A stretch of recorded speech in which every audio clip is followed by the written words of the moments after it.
I'm Jake. And Alex. And welcome back to the Moobuff Reactions channel. We're at another Friday the 13th, and you know what that means. Yep, another movie. Cinema Snob time. And the last one we did was his review for Part 7, The New Blood. The one where Jason went up against the psychic girl with telekinesis.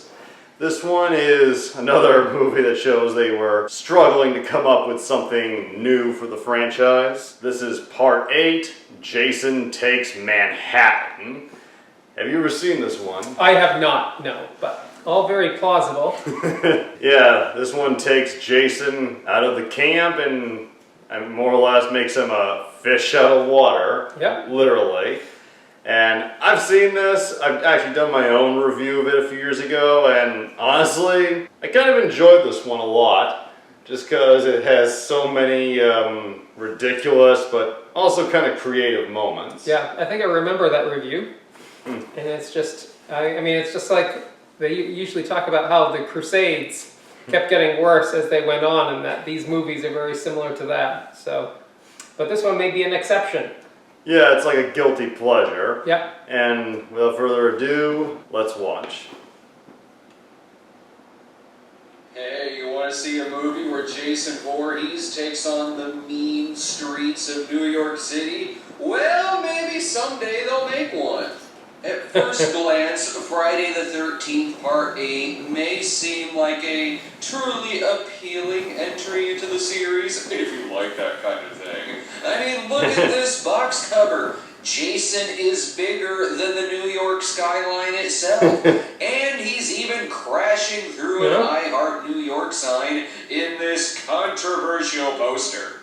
I say controversial because the poster was removed due to a complaint by the New York Tourism Committee. I guess they were afraid Snowflakes. that people would avoid New York for fear of being chased by fictional slasher movies. Because everything else that goes on in New York is on the up and up. He takes on the role as Woody Allen's sky-floating mom in New York Stories. That's much better. And look, Jason himself even went on our city. Yeah. What happened, man? Where did it all begin?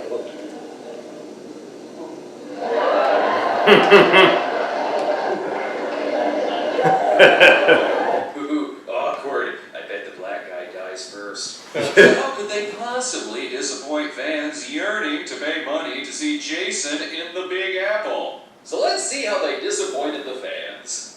We live in claustrophobia. The towers. Steel and concrete. Trapped by dark waters. There is no escape. Nor do we want it. Get your goddamn coffee shop beat poetry out of my slasher film.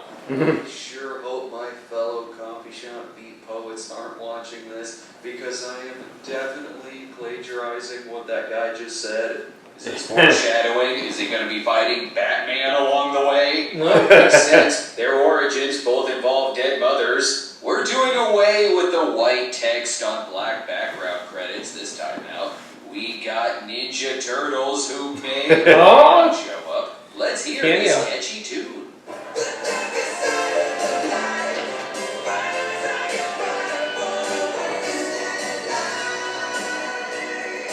It's about time these credits got more 80s. Peppy 80s 1989.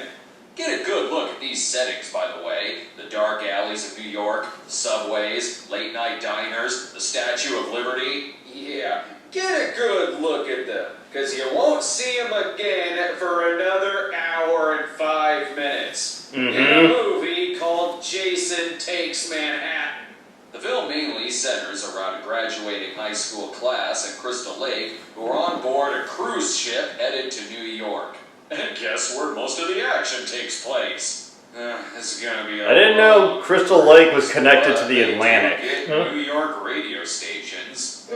Trick West has gone all the way out to Crystal Lake in a senior class at Lake Park. Oh, really?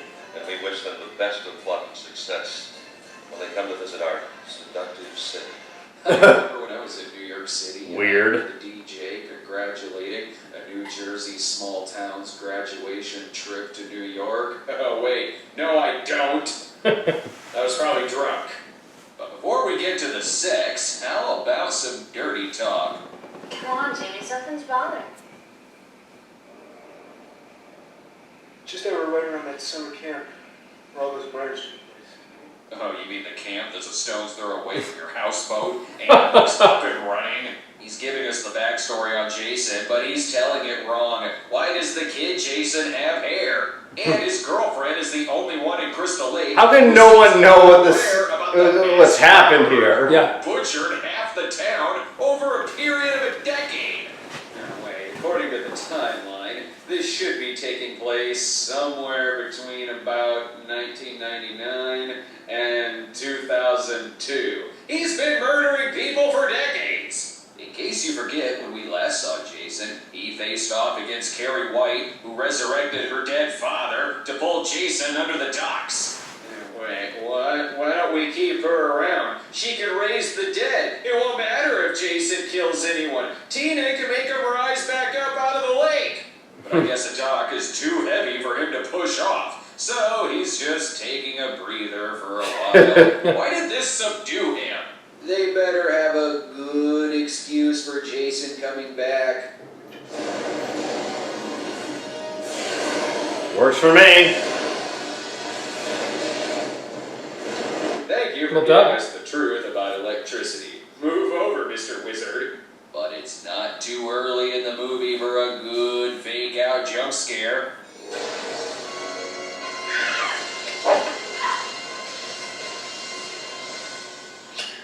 Retractable. Got you good, Susie. Psych, I didn't really kill you. Will you have sex with me now? Jason's mask was destroyed in part 7, so why is Crystal Lake selling commemorative Jason masks complete with the axe mark from part 3? Why does this guy have both a hockey mask and a harpoon gun on the boat? Is this guy secretly a Jason wannabe, like the paramedic from part 5? The hell is going on here? Not that it matters. The guy is murdered before he more than likely would have killed his girlfriend. Seems like it would have been pretty easy to do so. Instead of jumping off the boat and swimming to shore, she hides in the one place that Jason will look.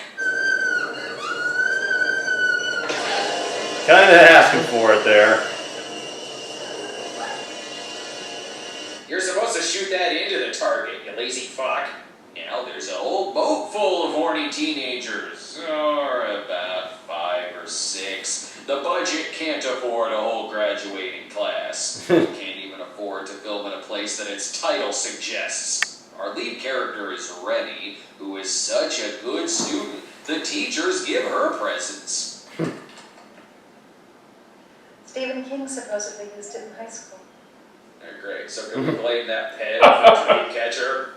I like Dreamcatcher. Use it as a weapon in the film later. It's not the ending. The real sourpuss of the movie isn't the axe murderer, but Dr. Charles McCulloch, biology teacher, Rennie's guardian, and professional wet blanket. I'm her legal guardian, not you or anybody else. And I know what's best for her. She needs to be a love interest on a Jonathan Silverman sitcom. End of discussion. There's other parenting issues too, as the captain's son Sean is not very good at boats. You forgetting something, mister?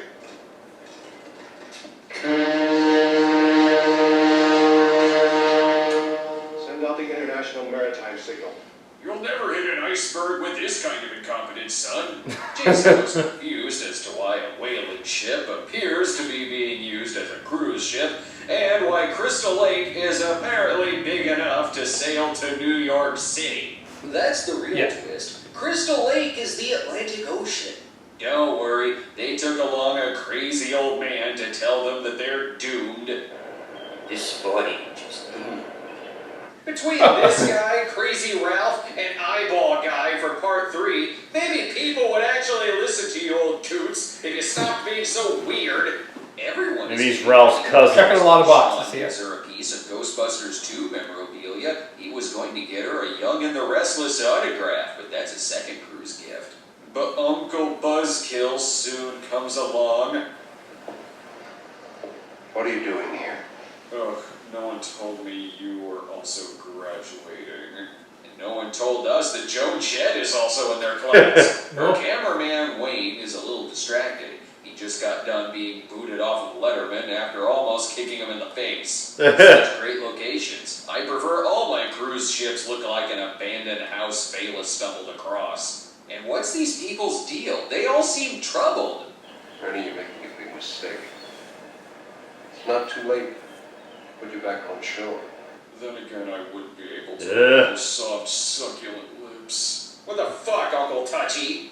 Ooh, this place is perfect. For 1999, she's very 80s looking. Jason prefers his tie-in music videos to actually happen within the film, even if the song won't be finished because he murders the lead.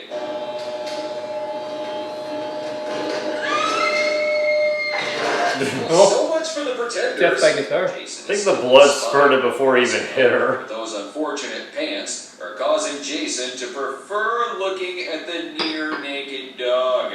Oh, and I guess the boat is a submarine now. Yeah, this thing.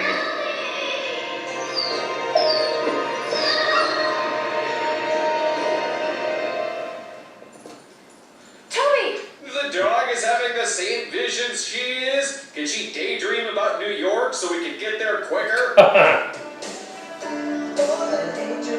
Yeah, this film has some weird shit that really, even for supernatural stuff, goes a bit far. Trying to do too much. Other students are reenacting all of Cuba Gooding Jr.'s scenes from Pearl Harbor. Because this is what graduating kids do. Yeah, on on a cruise. movie on your own time, mister. Why do I sound like the Cinema Snob's twin brother? But let's not forget that this is still the 80s, no matter what the timeline says. Nighttime is the right time. You're on your way to New York. Why would you want to fill up on appetizers? For one more, ladies. Are you girls using drugs? You know we Well, don't first talk assumption. about Starburst on this ship. Ooh, they're in so much trouble. I'll be coming around to your stateroom in exactly 15 minutes, Miss Mason, so you better have your biology project ready or I'll be phoning your parents. Haven't they already Okay. graduated? Isn't Right. that what this whole cruise is about? Must get revenge on Rennie. It was probably that bitch who narked on us. Or it could have been the third smelliest guy on this cruise. Jason takes out This is a great scene. first. Guy hanging out by himself in the sauna.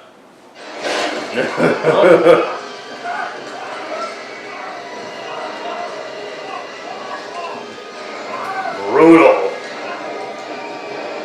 I don't know what it is, but Jason seems a little more steamed here. Oh, jeez. Meanwhile, back to the revenge. Oh yeah, swim with the sharks, bitch. Rennie may be drowning, but it's good that the ship came to an immediate and complete stop. This is what happens when you apparently only have 2 adult chaperones. You've done a wonderful job of supervising the kids. What the hell happened here? It wasn't her fault.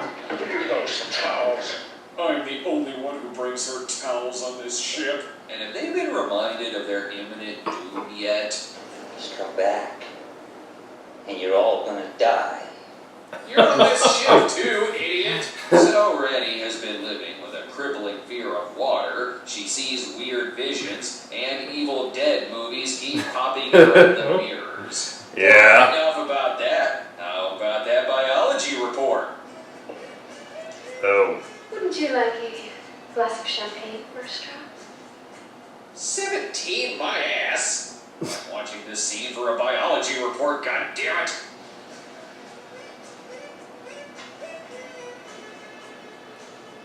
Hey, Would it be worth it to lose my teaching career? Is teaching really that important? Oh, jeez. better stop that. I mean, really? Not objecting as much as he Anybody never should. gave me this kind of erection before. This is only Charles King for about 10 seconds. Now you've gone and done it. Not only are you going home, but I will see to it personally that you spend next year back in a high school classroom. That way we'll have plenty more opportunities to bang. And I don't think he has that kind of power, especially with his VHS blackmail. And as for you, you can forget about attending any film school. Ever! Gotta listen to him. YouTube will be a thing in a few Be years. one of the TV executives on Unreal. Sure, you'll have hot girls rejecting you for a while, but with that camera, you can make 10 violent shit films. Oh my god. Actual name of a movie, Violent Shit. I didn't know Tommy was back. Now Tamara's washing the organs off of her, but oh no, there may be an intruder.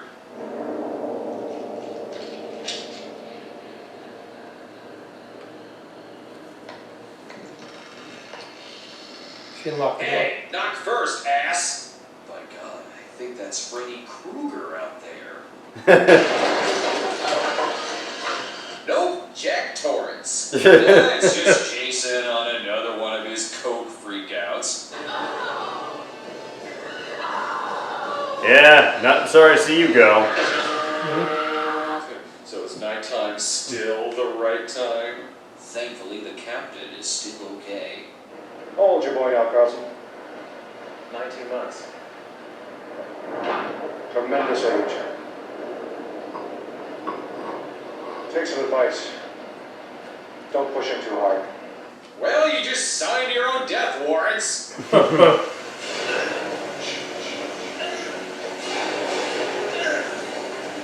Surprisingly I quiet. like these death scenes better without knowing they have infant children at home. He may be doing the captain a favor, though. The SS Irwin Allen was about to tip over upside down. I think Sean's last talk with his dad was positive.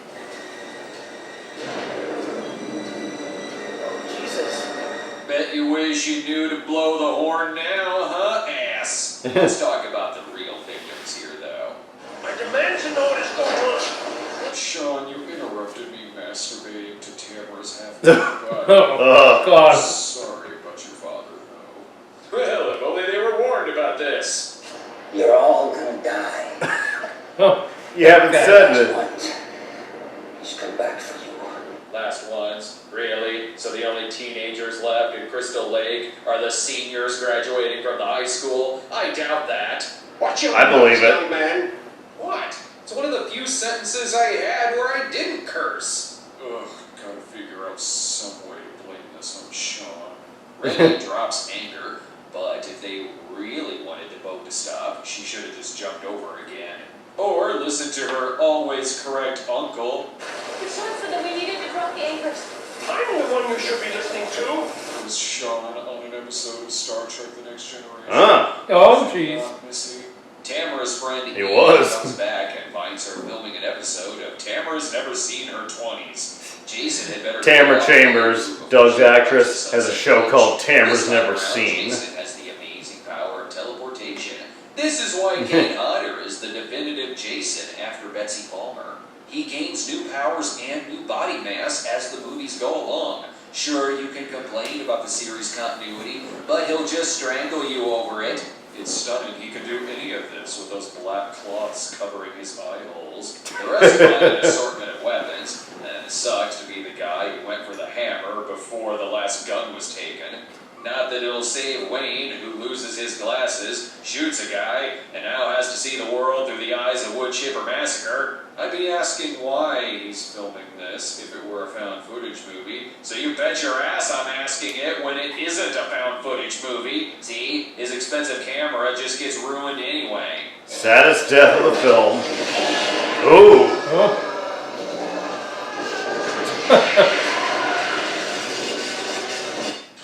Well, so much for Shout on Shidio ever being released. And how's Oh, Charles sadly alive? true. Did you find Rennie? She locked safely in her room. No thanks, neither of you. I've had What a such dick. more astutes than you have. More good points, Charles. But what about the fire? How do you know there really is one? What proof is there that the students don't want to be murdered? Look, this guy sees Jason and figures the best idea is to climb up really high. Good, smart idea during a storm. He was asking for it. Rennie, meanwhile, poses for the picture on the back of the box. That's right, a shot on the back of the box is from a boat Holy scene cow. and not a New York scene, which this movie still hasn't gotten to Good yet. point. They have No New York yet. things to do, like following up on that. Very misleading title. Not many left either.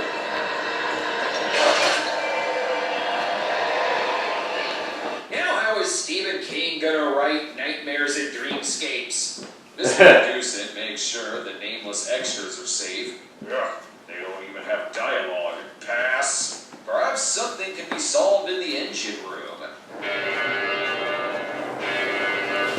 Get everybody off the ship. Good. Then we get to See, Manhattan. here's your problem. You replace the ship's engine with a swimming pool. That's the only ones left out of the students. We have to go. Oh, wait! I left the others in the restaurant. There is no more restaurant. So I bothered checking. We can't save them, then we'd have to What give about them the crew of the lines and pay ship? them higher salaries. And asking for a higher salary is the reason Tina isn't back in this film. They make it into the lifeboat, but no time to save Billy Zane this time. Jason is wondering why this looks like the same spot Rennie fell into earlier in the movie. Now let's sail on for, psych, motherfuckers! That guy ain't dead yet! Okay, good. They're off the ship. They're in the lifeboat. It's over an hour into the movie. Maybe now Jason can finally take Manhattan.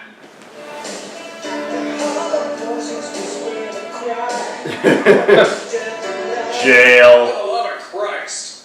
Okay, that's not the end of the movie, but it is the end of the episode. We'll find out if Rennie, Sean, and the gang survive both Jason and New York City when we finish watching the movie this October. I'm kidding. We'll talk about it later in the week.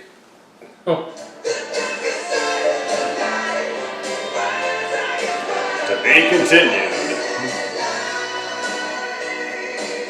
Alright, you want to see more Cinema Snob episodes? You like Lloyd. movie reviews from people in cars? How about animated cat detectives? Be sure to subscribe to our YouTube channel at youtube.com/Stone Gremlin Productions. Follow us on Twitter at The Cinema Snob, or check out our homepage at thecinemasnob.com.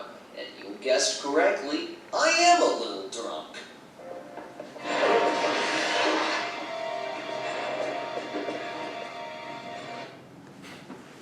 Oh, Random. But yeah, that's part one where he covers the non-Manhattan segment of Yep. Jason Takes it's Manhattan. almost a full movie. Even though we haven't gotten to Manhattan yet, I do feel like there's a lot in part one to enjoy. Mhm. Like the hot rock death, the electrocution, I like the electrocution better than the hot rock death.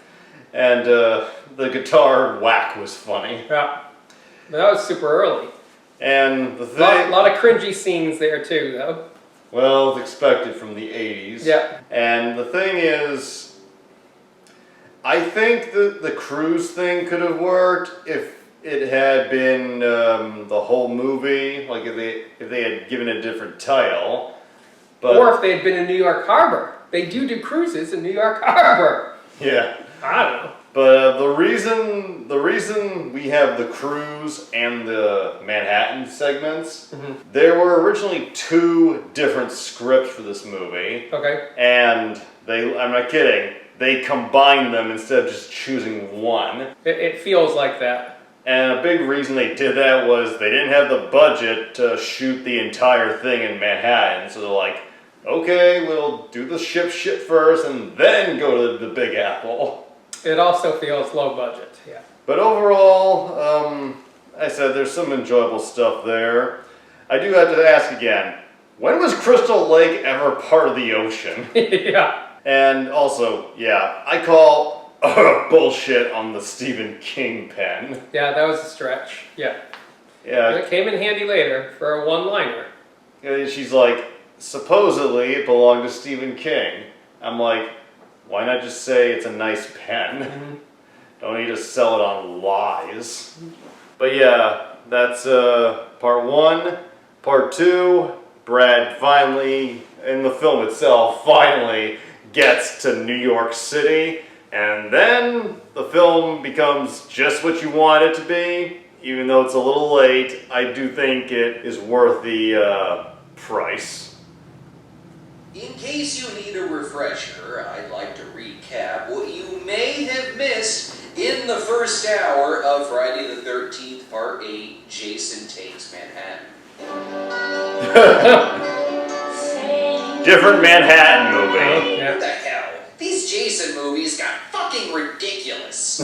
Let's talk a little bit about the backstory of this major misleading letdown of a motion picture. It was a film that was advertised as Jason Rampages Through New York, whether it was in the TV appearances or in the posters that say, New York has a new problem. Right. Oh. The cruise ship had a bigger body count. Using the tagline, just another Friday, would have been a much better choice. But the movie's extreme low budget and further budget cuts prevented a lot of what the filmmakers wanted to This do. didn't look like he's Kevin. So, over an hour of the movie was set on the cruise ship, and scenes from the script, which featured the Brooklyn Bridge, the Empire State Building, and Madison Square Garden, were cut out.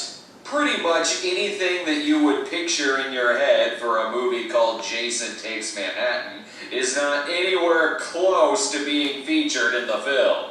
But I'm sure the film's trailer at least pointed out that this is primarily a boat film with very little of New York.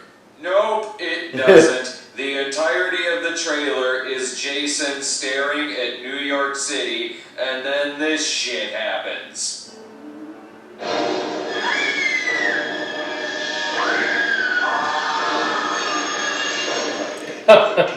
Party. Nothing like that ever happens in this film. It's what makes even... I hate it when this trailers movie lie. say, "Damn, Yeah. fuck you."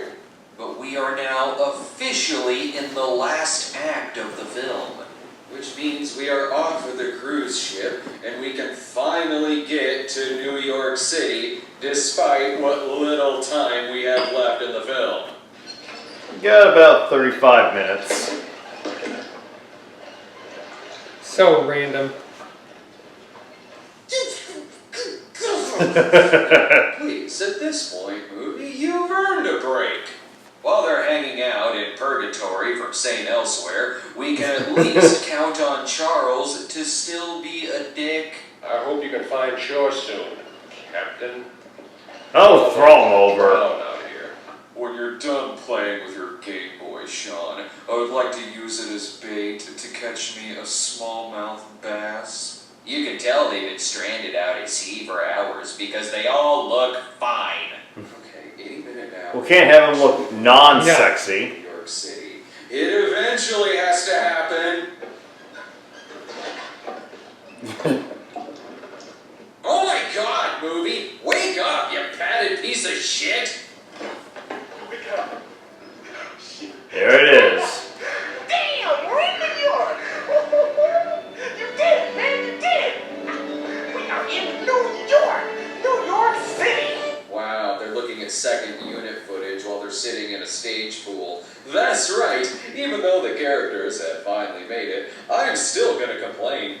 That's because, again, due to the small budget, even when they're in New York, they still didn't have the budget to film there, except for 5% of the scenes, so most of it is shot in Vancouver. Jason, that's a lot of underwater walking. Why didn't he just take them out when they were napping? Let the rampaging begin! There will be no rampaging. This is a funny bit.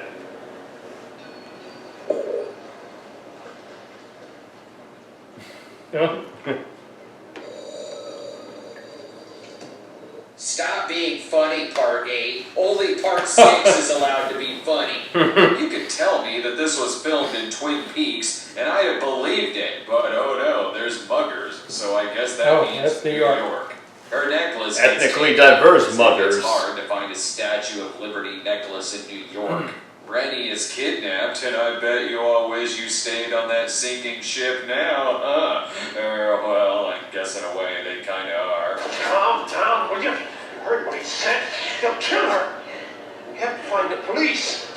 Have you noticed yet that Charles is one of those characters that we're supposed to hate, but he's the only one who is constantly making sense?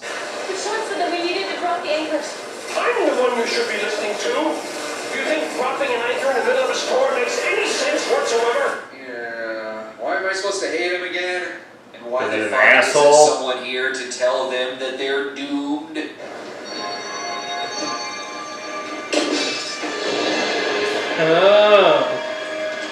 Oh, right. Anyway, I'm pretty sure that one of the muggers went on to become a fly girl. The good news is that she won't die because she's the final girl, but the bad news is that she's now addicted to heroin. Though for a moment, Jason becomes the hero when he actually saves her from being raped. He only kills both parties when it's consensual.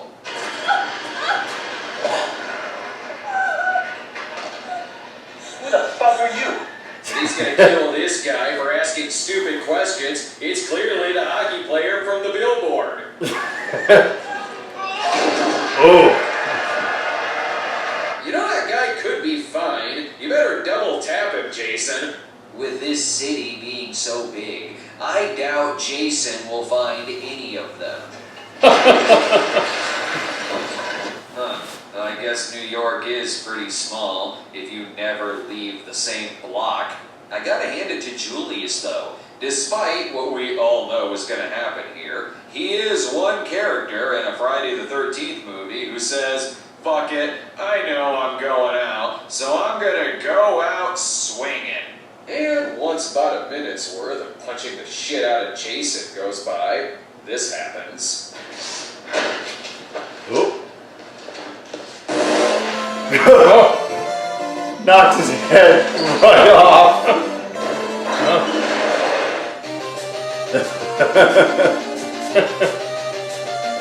Pretty rotten looking for a fresh head. Meanwhile, Rennie is high as fuck and lost in New York. How is she ever gonna find? Oh, there's Sean. Why are they all split up? And Charles is the only one to actually get the cops. I'm rooting more and more for him as this film goes along. Not me. Unfortunately, the cop sticks around about as long as Julius's severed head does. Why couldn't there have been a scene of Jason dumpster diving for the head? But at least now they have a getaway car. Yeah. Okay. You idiot! Oh no, Miss Van Dusen didn't make it out. Van Dusen. Nope. Well, that's nice. Jason victims, 17. Rennie victims, 1. I suppose we have time for a flashback, though. Not like there's a killer chasing them. Let's find out the origin of Rennie's fear of water. It has to do with Charles opting for tough love in teaching Rennie how to swim. And at this point... Yeah, I don't like him no matter how right he is. Jason still be chained down there from the ending of part 6? I guess Continuity. that's the worst thing Who needs anyone it? in Crystal Lake has ever done. Okay, so that was a bit dickish on Charles' part, but that's how we taught people to swim in my day. Push me into the lake. Yeah. I was only trying to teach you. Can we talk about this later? You son of a bitch. Yes, Charles' bad swimming lessons clearly means he deserves to be stranded with a fucking death sentence. But he does survive getting thrown through the window because no one can harm the agent for harm. That is, unless it involves being drowned in a barrel of toxic waste. Oh, That ecto cooler. that'll do it. There's a barrel of toxic waste just lying in an alley. That's the second best death. I like it. And what's with the weird poetic justice in nearly all of these death scenes? The bad swimming teacher drowns. The rocker is killed with a guitar. The boxer gets his head knocked off. The cokehead is killed with a piece of mirror. A deleted scene even shows this guy as a high diving champion.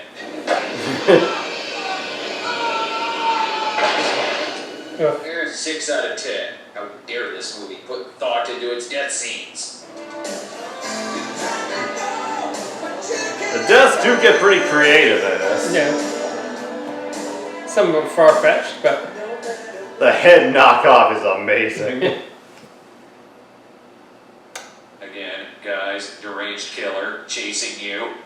I was in Move school. your ass. Rennie, your parents died in a car accident. Jesus Christ, one tragic backstory at a time, please. It just seems like everybody I care about, I lose. Yeah, tell that to the guy who literally just lost his father. Whatever, deaths. Time to make out. Yeah. Timing.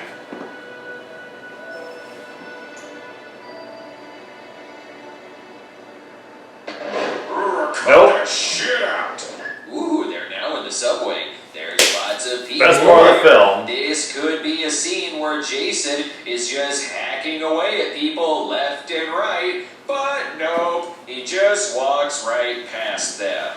He takes more anger out on the door than the people in the subway. In fact, he's no more of a dick than you'd usually see this time of night. Typical And New that York includes behavior. Rennie and Sean.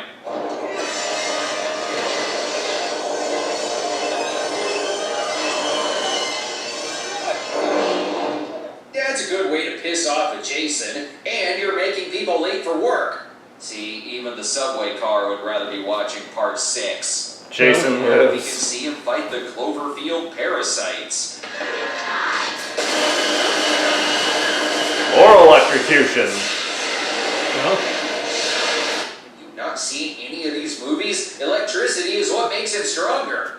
Oh, are you sure you want to show the city now, or would you rather sleep some more? wait another hour. JVC. Diet Coke. Cannon. Too little, too late. You owe me a Diet Coke.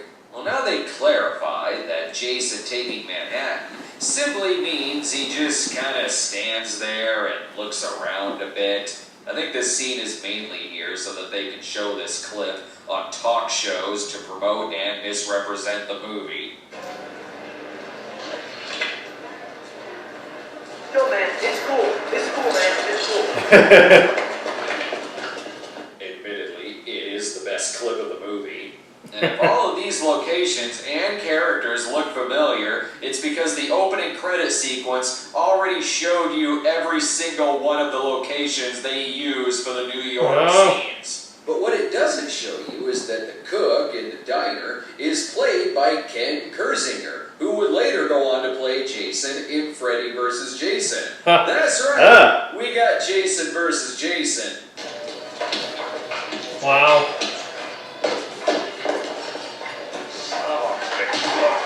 Nope, that time Jason won. Kane Hodder easily wins. So they couldn't afford Madison Square Garden, but at least they got to film in the location for every Italian post-apocalyptic movie ever. Although I think those movies may be a little more realistic. Cue the city employee. Can you help us get out of here? Sure can. We never got a minute to spare. What do you mean? Toxic waste, son. The sewer floods out with this stuff every night at midnight. What? The sewer floods every... What? Logical. So specific. Whatever. But what you forgot to tell them is that every night at 11:45, slasher movie villains cave your skull in. Everyone knows this. Rennie soon remembers that Jason can be distracted like a cat who will instantly murder you afterwards. Thankfully, around every corner is a hot barrel of toxic waste. What is it with the toxic waste of New York? Why the fuck do they need it? Again, whatever. Just throw it in Jason's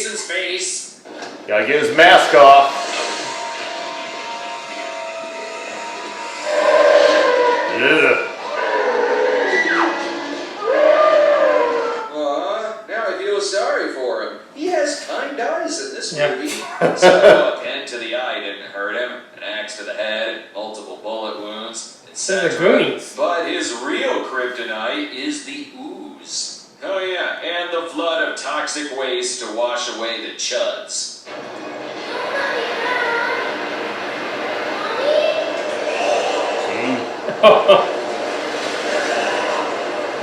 You! The old thing out here, Jason boy. Since he's the god of electricity, the sky goes nuts, and originally they wanted Jason to dissolve in the toxic waste, but thought that that might write them into a corner for future installments. Why worry now? What did they Yeah. use as their conclusion?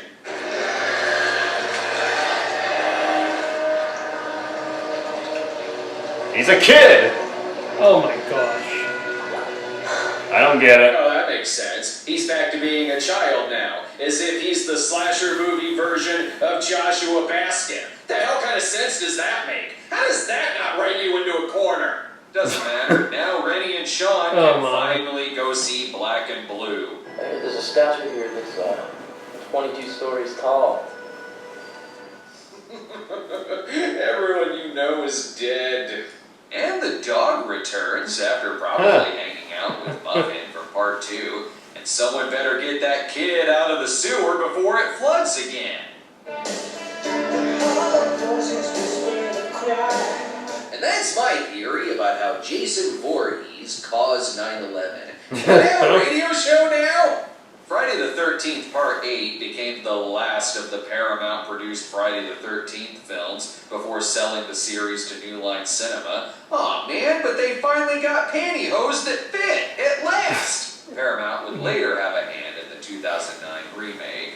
The reason for selling off the series was due largely in part to the film underperforming at the box office. While it had only a $5 million budget and brought in $14 million, it became the second lowest grossing film of the series. The film was released in the summer of 1989, the same summer which meant that Jason had to fight off such hits as Batman, Indiana Jones and the Last Crusade, Ghostbusters 2, even A Nightmare on Elm Street Part 5 brought in a little bit more than Jason Takes Manhattan. Perhaps, I don't know, a movie called Jason Takes Manhattan should have actually delivered on that promise. You'll never catch Home Alone 2 in that kind of lie. Even Rob Hedden, the writer and director, acknowledged that yes, perhaps more of the movie should have been set in New York. Perhaps. Really, you think? If the movie had a small budget and couldn't shoot nearly as much in New York, then fine. But don't advertise for a movie that you can't make. At least Jason Goes to Hell was called Jason Goes to Hell, which does happen, and not Jason Takes Hell. Even Jason X delivered tenfold on its promise that Jason is in space, and Friday the 13th 3D had so much 3D in it that I'm still picking popcorn out of my clothes. But every criticism that I have just said in this two-part review is instantly negated by the fact that Jason is very funny in this movie. We'll be picking up on this series again in October, even though I did accidentally just spoil that Jason does go to hell. Sorry about that.